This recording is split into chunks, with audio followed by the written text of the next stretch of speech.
Okay, the number of active coronavirus cases in Malaysia has already dropped, and it's offering hope that its movement or MCO movement curb restrictions have helped to curb the infections there.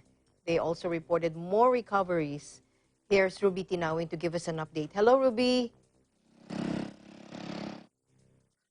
Yes, update from Malaysia. The number of active coronavirus cases in Malaysia has dropped, offering hope that its movement restrictions have helped to curb infections while allowing hospitals to focus on treatment.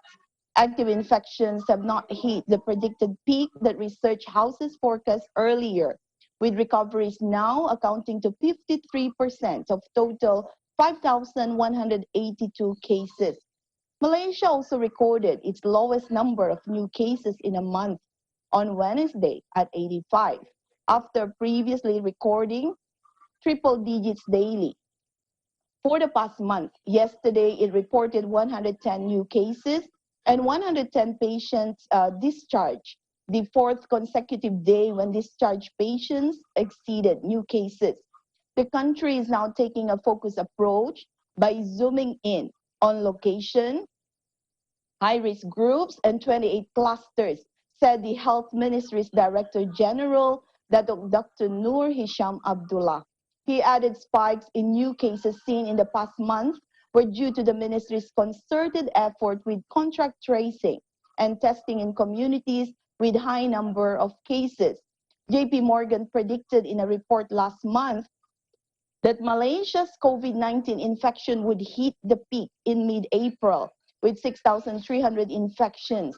And so with the Malaysian Institute of Economic Research, who also forecast infections to peak in mid-April with over 5,000 active cases. Local health experts are crediting the government's effort in limiting mobility, swift contract tracing, and total lockdowns in hotspots as factors for the declining rate of existing cases. Norisham said more than 90,000 individuals in the country have been tested for COVID-19 to date, with 5.4% tested positive. Malaysia has also dramatically increased its testing capacity, having gone from 3,000 tests a day in the early days of the outbreak. But now, the health ministry is looking to ramp up testing to hit 16,500 tests daily this month. Meanwhile, the senior citizens and defiers of the movement control order are the two groups of people that should be given attention to by all quarters to ensure success of efforts made by the government to break the chain of COVID-19 infection. The public should help the frontliners, led by Health Director General Dr. Nur Hisham, to reduce the risk of senior citizens being exposed to the COVID-19 pandemic. Yesterday, Dr. Nur Hisham said the ability to recover and prognosis for COVID-19 recovery is better with early treatment. Hence, the need for senior citizens to get immediate treatment, even for mild symptoms like fever, cough, flu, or sore throat. The reason being that statistics on death due to COVID-19 showed that 62.6% of them were aged 60 and above, which is the age group with high risk of getting complications due to COVID-19 infection and chronic diseases. The health ministry here is collaborating with few NGOs and other government agencies to conduct COVID-19 screening for residents of old folks' homes, especially the crowded ones, as this age group is among the most vulnerable to infection. Now, the second group that should be approached is the defiers of MCO. As such, netizens, as warrior in the social media, were advised to play their role by sending messages through WhatsApp, Facebook, Twitter, and Telegram on the impact of defying the MCO. If no attention is given to senior citizens and the MCO defiers, all efforts made by the frontliners, such as the Ministry of Health, the Royal Malaysia Police, and the Malaysian Armed Forces in combating the COVID-19 outbreak will be futile. Now, Malaysia, the world's top rubber glove producer, expects to export 225 billion units worth some 20 billion ringgit this year, up from 170 billion units valued at 17.3 billion ringgit last year. Deputy Minister of Plantation, Industries and Commodities, Willy Mongin, said the Malaysian Rubber Glove Manufacturers Association estimates global demand for rubber gloves at 330 billion units. He said Malaysia is also the main rubber glove supplier to the medical sector. In his statement, he added that the country's rubber glove industry is very important as export from Malaysia supplies 65% of global demand. He also said the government, through the International Trade and Industry Ministry and the Health Ministry, has agreed to allow factories making medical and surgical devices, especially rubber gloves, to continue operate during the movement control order period, but should adhere to the standard operating procedure being imposed by the government.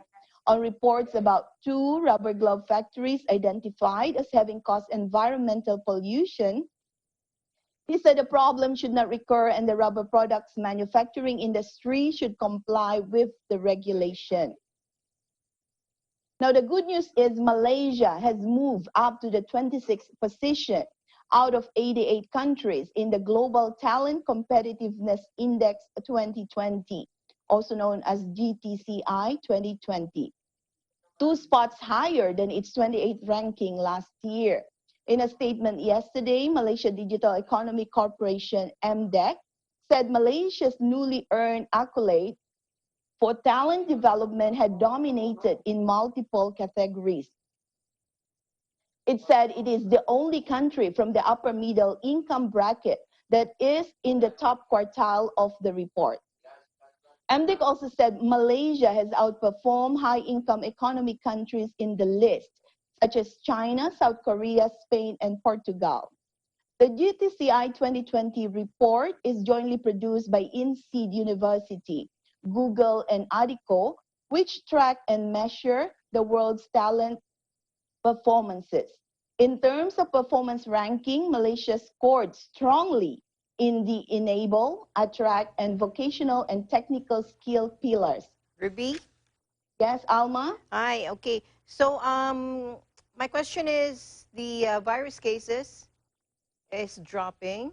The virus cases are dropping, and more patients are recovering. Are there any plans to lift the restrictions there, over there in Malaysia? At the moment, there's no plan yet, but however, the Ministry of Health is saying that if the record will continue to show improvement, there is a possibility of not totally lifting the MCO, but allowing more and more business sectors to operate because they still highlight the importance of social distancing, Alma.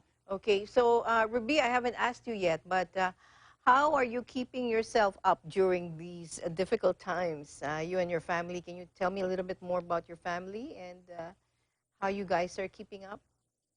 Okay, my husband and I, we both work from home. So Okay. we're up like the normal office hours. And, we basically occupy different parts of our homes. And the children are also doing the same. Two of them are having online classes because both of them are in the university. So classes are still going on. They do have a lot of meetup with friends, but all are done online. Alma? Okay, so everybody's done online, work and school. Yes, that's right. Only the cooking is, I'm sure you must be a good cook. Oh, I became one You for became now. one because of the quarantine, because of Yes, the lockdown. actually before that is like, I get to cook for the family for dinner because usually like when you work like Yeah. early morning you're out of the house and only during dinner time you'll be back to cook dinner for them. So something positive comes out of all this. Thank you so That's right. much. That's Thank you right. so much, Ruby, for your time.